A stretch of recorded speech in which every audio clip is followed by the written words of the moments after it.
Hey everyone. I hope that you're having a great morning. Well, I have morning obviously, but if you have evening or afternoons, I hope you've been enjoying one. Today I finally managed to come to you and share my impressions from the event that I visited last month. One of the greatest and the biggest events in tech world. And in the world at large. So today I will be talking about Web Summit, an major event for entrepreneurs that took place in Lisbon, the capital of Portugal. And finally, I've managed to cover all the materials, all the websites, and all the leaflets that I've brought from Lisbon, from there. So first of all, I would like to tell you how it all started and how I got to this event.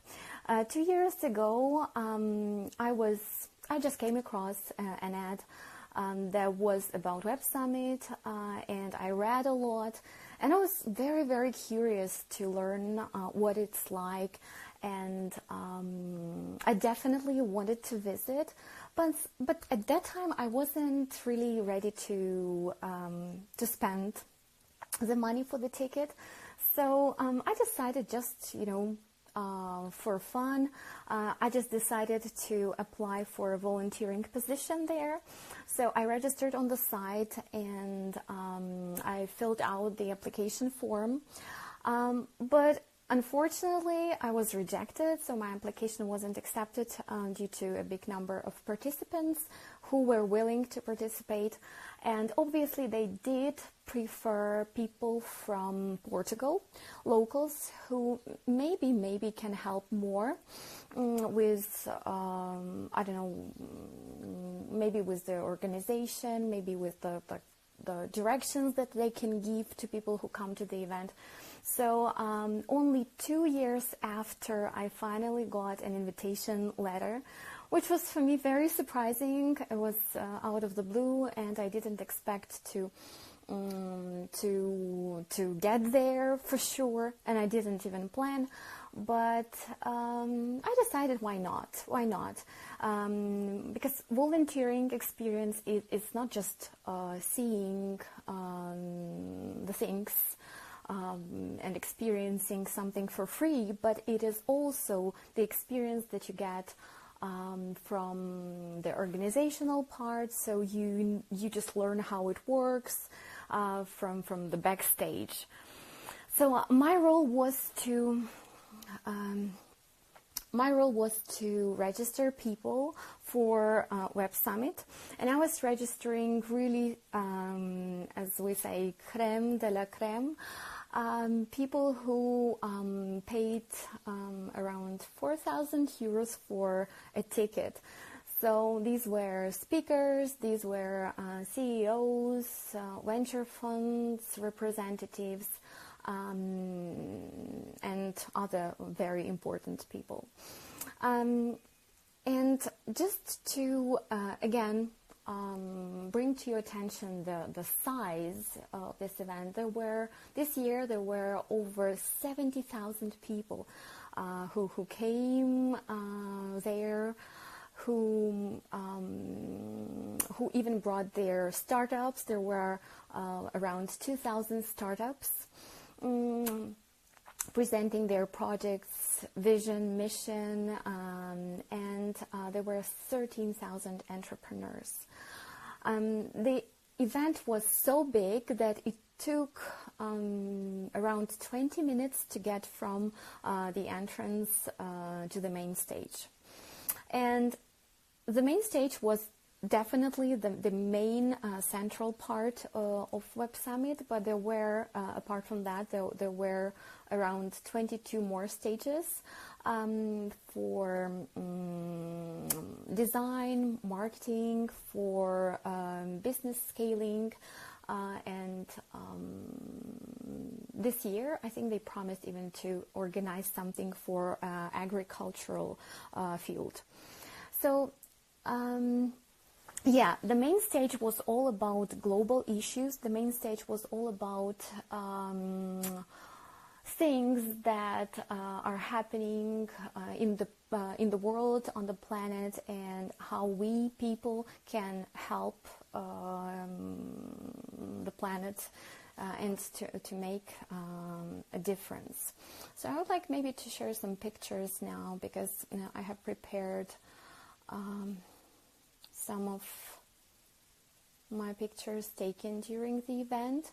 So I just want to share some pictures from the inside. So that was an opening ceremony, as you can see, and the Web Summit itself is really, really, really big, and it's everywhere. Some Portuguese people say that it's like the Olympic Games, but obviously not for sports, more for technology and entrepreneurship.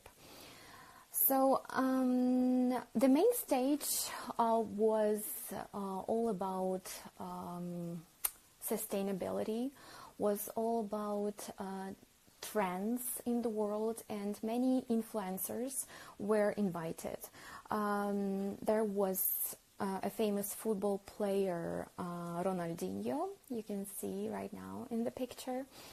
There was the son of Will Smith, Jaden Smith, and he presented his, together with his partners, he presented his company that develops filters for water, and they wanted to tackle the problem of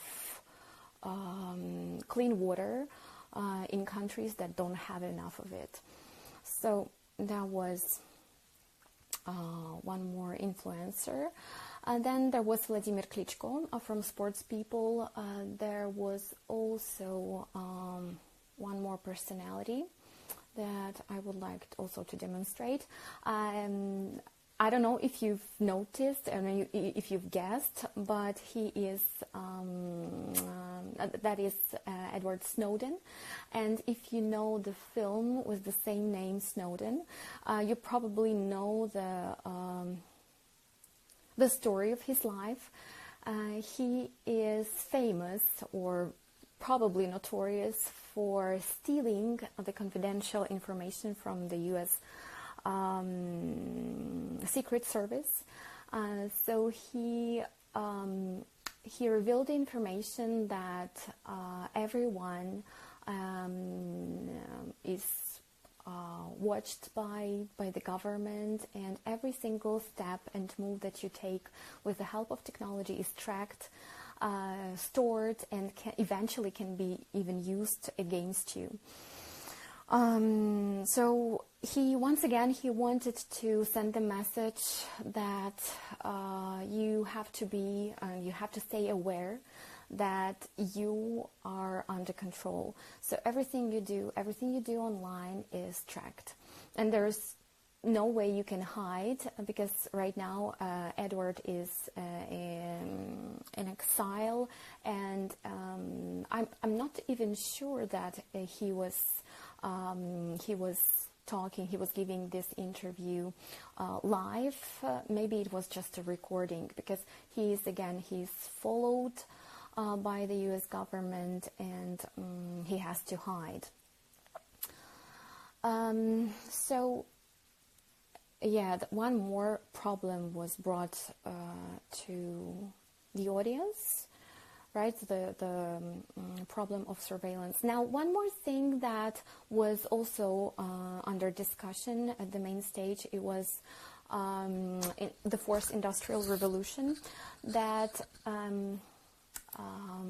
is enhanced by the fact that 5G is coming. The era of 5G is coming, and it allows and gives a lot of opportunities for AR, augmented reality, virtual reality, Internet of Things, and everything can work simultaneously, because 5G is obviously faster than 4G, and I've read somewhere that it's 100 times faster.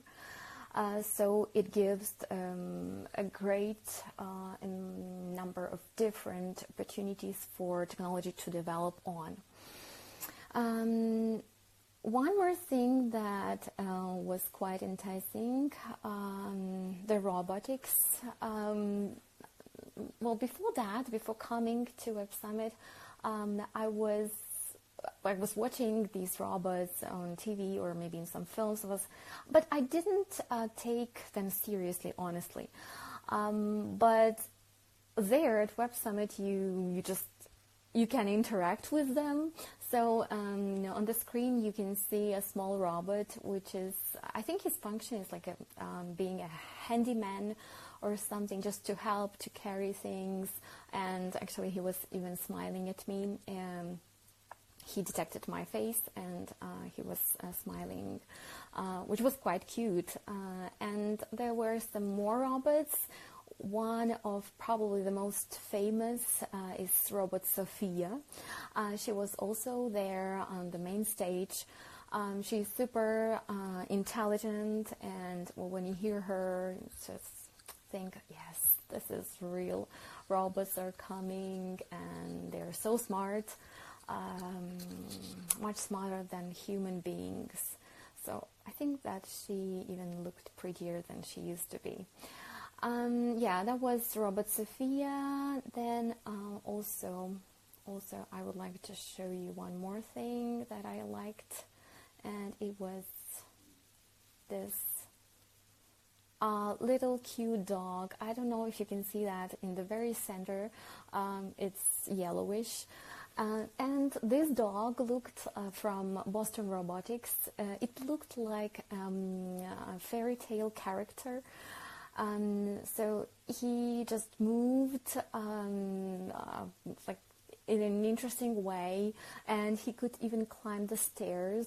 So really, really nice thing to watch. And by the way, you've got this opportunity now, because all the videos from the main stage, they are available on YouTube, so you can have a check, you can learn more, you can discover for yourself. And one more thing that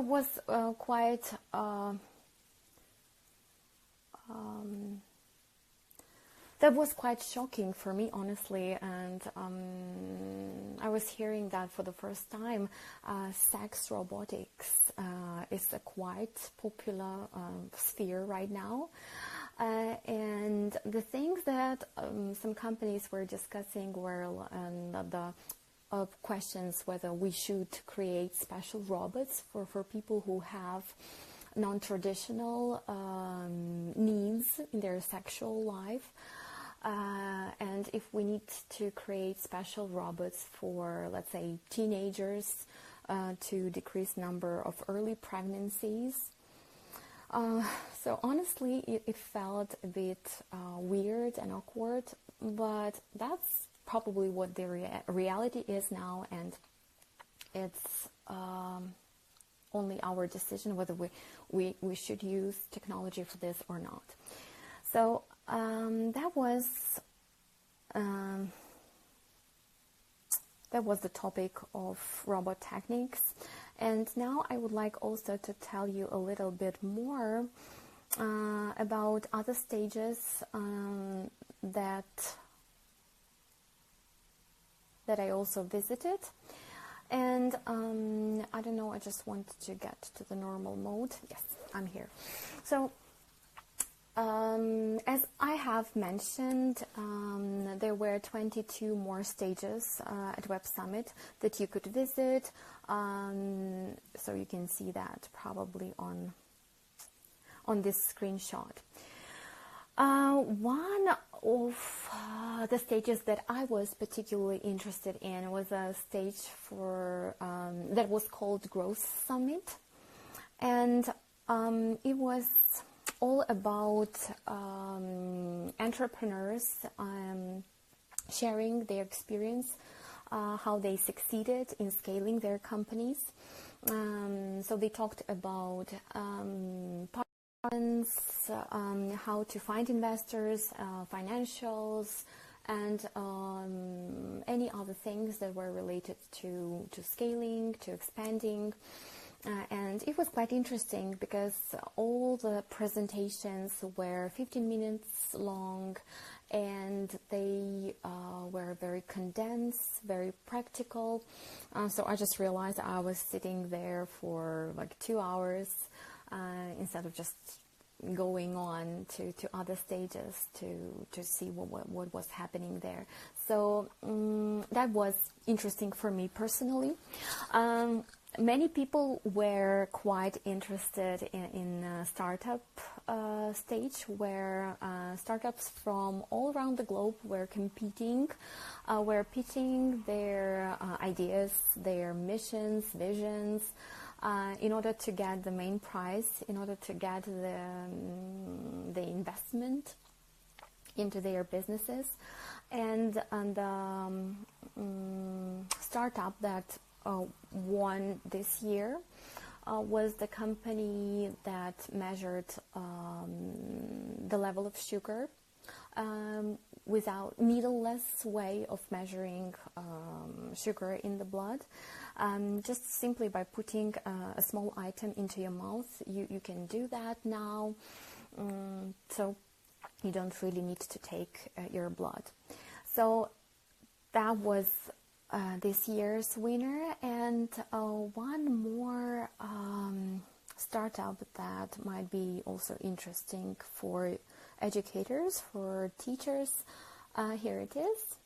It is also one of the finalists, and this startup is called Banjo Robinson World. And the idea is that there is a small character, there's a small cat that sends you letters, and it's for kids. It's for kids, and this way, this cat stimulates kids to write answers, to write him back.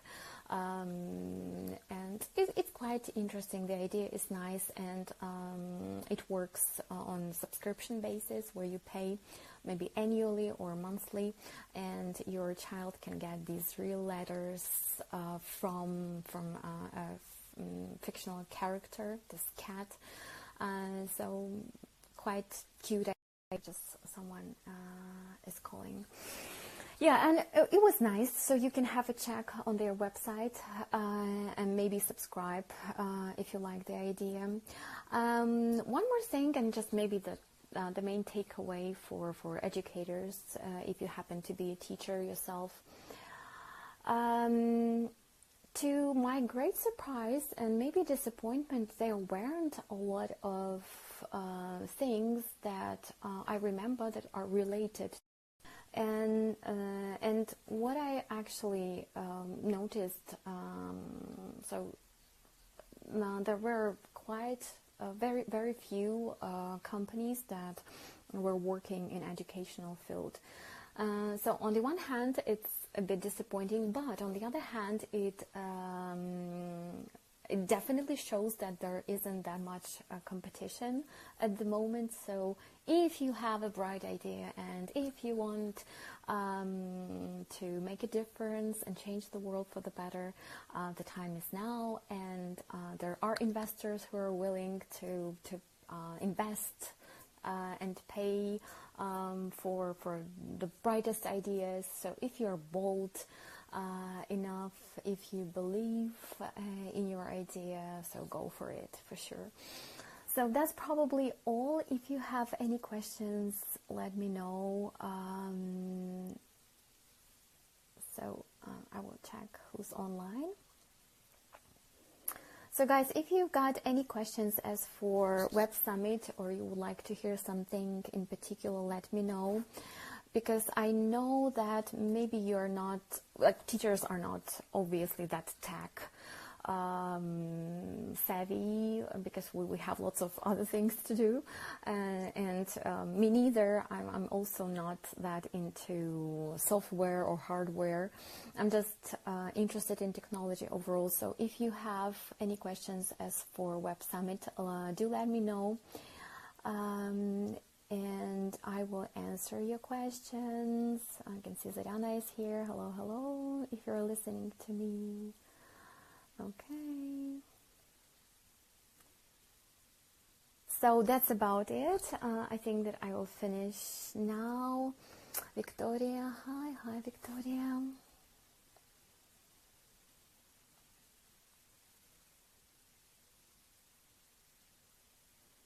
Is that annual summit? Yeah, thanks for the question. Yes, it's annual. It happens every year, normally in November, the same dates, and they've started selling tickets for the next Web Summit. So it's really massive, and I think that on their website that they even say that it's the biggest gathering for entrepreneurs in the world. So if you are entrepreneurial and want to be on top of things in this particular sphere, so definitely you should go. So any other questions? I know it's early, too early probably for everyone to come and see. Okay, so I think that I'll be finishing now since we don't have any other questions.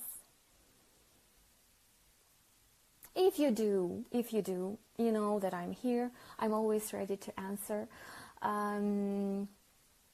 If you want to come next time, let's go together. Okay, so bye-bye and have a great day.